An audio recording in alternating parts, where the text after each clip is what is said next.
पृथ्वी से कितनी दूर तक जीवित प्राणियों की मृत्यु हुई है? पृथ्वी पर जन्मा कोई भी जीवित प्राणी देर सवेर उसी ग्रह पर मरने से नहीं बच सकता है। या हो सकता है इससे पता चलता है कि अब अंतरिक्ष यात्रा के युग में अन्य संभावनाएं भी हैं, क्योंकि 2016 तक 18 अंतरिक्ष यात्रियों की सूचना दी गई है। अंतरिक्ष उड़ानों के दौरान उनमें से 15 की मृत्यु हो गई, जिनमें से 15 प्रक्षेपण के ठीक बाद या वायुमंडलीय पुनः प्रवेश पर मर गए और उनमें से केवल 3 अंतरिक्ष में नष्ट हो गए।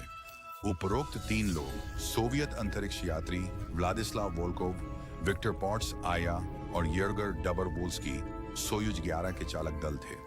30 जून 1971 को कक्षा में 23 दिन से अधिक समय बिताने के बाद वे अंतरिक्ष स्टेशन सैल्यूट 1 से अनडॉक कर रहे थे, जब कक्षीय और अवरोही मॉड्यूल के पृथक्करण के दौरान एक श्वसन वेंटिलेशन वाल्व अप्रत्याशित रूप से झटके से खुल गया, जिसके परिणाम स्वरूप दबाव में लगातार कमी आई, जिससे अंतरिक्ष यात्रियों की मृत्यु हो गई। लगभग 30 सेकंड में यह त्रासदी लगभग 197 किलोमीटर की ऊंचाई पर हुई। इसलिए दुख की बात है कि यह पृथ्वी से अब तक की सबसे दूर मानव मृत्यु है। हालांकि मानव अंतरिक्ष मिशनों से पहले अन्य जीवित प्राणियों को अंतरिक्ष में लॉन्च किया गया था।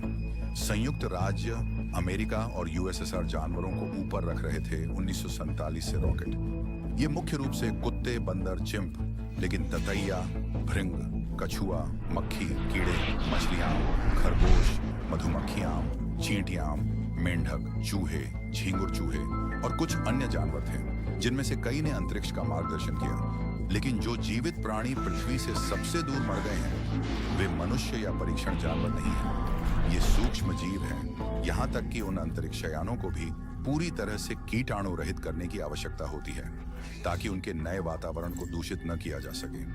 कई जीवाणु बीजाणु अभी भी सभी स्वच्छ सेक्स के बाद भी उन पर पाए जाते हैं। कभी कभी इससे मिशन को रद्द भी किया जा सकता है। उदाहरण के लिए 2003 में डर के कारण बर्फीले चंद्रमा का संदूषण गैलीलियो मिशन को नियंत्रित करने वाले यूरोप के वैज्ञानिकों ने चंद्रमा पर रोगाणुओं को गलती से बीज लेने से रोकने के लिए बृहस्पति में अंतरिक्ष यान को दुर्घटनाग्रस्त कर दिया, जो कि रहने योग्य हो सकता है। इसलिए इससे कोई फर्क नहीं पड़ता कि अंतरिक्ष यान को स्टरलाइज करने के लिए कौन से नए तरीके विकसित किए गए हैं। कुछ सूक्ष्म जीव चंद्रमा के संपर्क में आने के बाद भी जीवित रहते हैं। पराबैंगनी और आयनकारी विकिरण, अत्यधिक तापमान और अंतरिक्ष का निर्वात। 2008 के एक अध्ययन से पता चला कि प्रक्षेपण से पहले प्रति निष्फल अंतरिक्ष यान में 1.99 गुना 10 से 11वीं शक्ति के बैक्टीरिया की उपस्थिति थी। यदि काल्पनिक रूप से इनमें से 1000 सूक्ष्म जीवों में से एक अंतरिक्ष स्थितियों में जीवित रहता है और इनमें से 10 में से एक पराबैंगनी विकिरण से बचने के लिए जहाज पर एक जगह मिल जाती है, तो एक औसत वोयाजर को लगभग 10 मिलियन बीजाणुओं को गहरे अंतरिक्ष में ले जाना चाहिए। एक अन्य अध्ययन के आधार पर उनकी मृत्यु दर प्रति 6 वर्ष में 30% साबित हुई है, जिसका मतलब है कि 50 वर्षों के समय में उनकी संख्या अभी भी 1 मिलियन होगी। हर 10 मिनट में उनमें से एक की मृत्यु हो जाती है और इस प्रकार पृथ्वी से सबसे दूर मरने का एक और रिकॉर्ड स्थापित हो जाता है।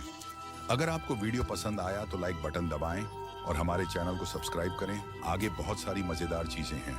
संगीत,